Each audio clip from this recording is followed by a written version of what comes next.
by DD Production House. DJ Vikas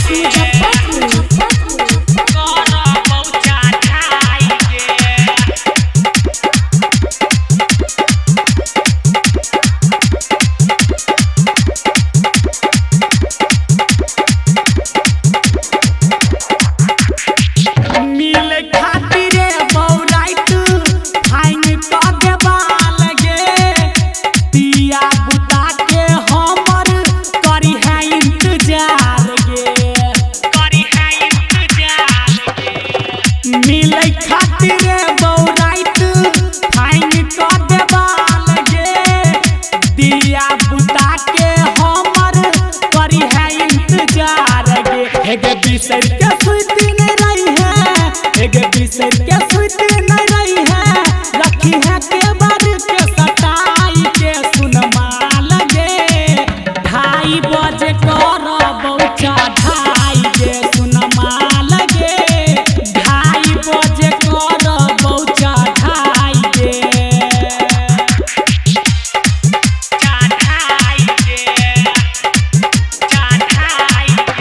Music Director Vikas Raj Gopalpur। थोड़ा में ठोरंगा आँख में काजर लगा को रही है तैयार भको से दिया सजा को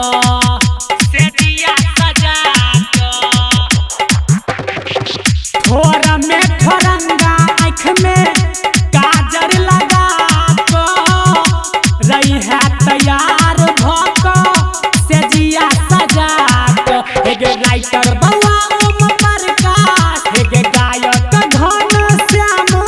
गई छौ पहिले बताई गे सुनमा लगे 2:30 बजे करब चढ़ाई गे सुनमा लगे 2:30 बजे करब चढ़ाई गे हेगे रखिया ओ छाइन बिछा को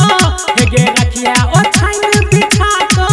कई पर तकिया दुगो लगाई के सुनमा लगे सुन जान गे 2:30 बजे करब चढ़ाई गे सुनमा लगे 2:30 बजे करब चढ़ाई गे।